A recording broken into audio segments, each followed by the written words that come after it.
Hello, my name is Janie Archangel, and I would like to brag on God.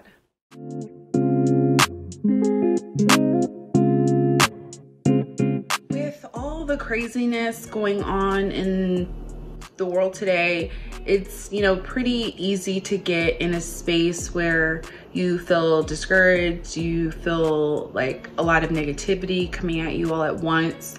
But in all that, in all that chaos, it's really important to remember that God is in the center of it all.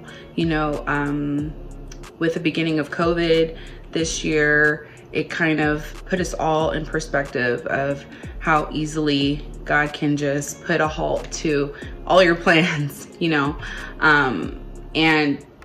in doing that, we were all able to just sit and kind of reflect on what was important and putting God first. We all kind of get so busy in life that we kind of forget, that God is the reason why we are able to do that, to do everything that we're doing every single day. And it's important that we remember that. And I think that with the pandemic, we've all been able to kind of slow down and realize that.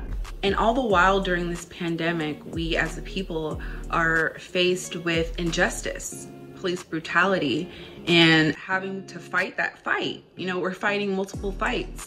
And in knowing that, we always have to bring back into perspective God. God is at the center of all of these issues. In Ephesians chapter 6, verse 12, it reads, "For our struggle is not against flesh and blood, but against the rulers, against the authorities, against the powers of this dark world, and against the spiritual forces of evil in the heavenly realms." So in God's word, it tells us that we need to stay focused, that we need to be prepared with our whole armor of God, that we need to stay in his word and really face these issues with him first. In all of this craziness, I've experienced a lot of firsts.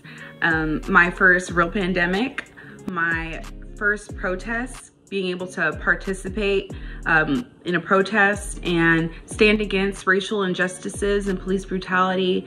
And, just being able to realize that we as a people need to stick together. And something else that I read that really made all of this come into perspective for me was that God is really giving us this year to reflect on what we want to see moving forward. He wants to give us real change. And in this quote, it shows exactly what that means. Thank you, 2020, for your transparency. Thank you for showing us how we need to change. Thank you for motivating us to stand together. Thank you for opening our hearts. Thank you for holding a space where we can love and we can rise.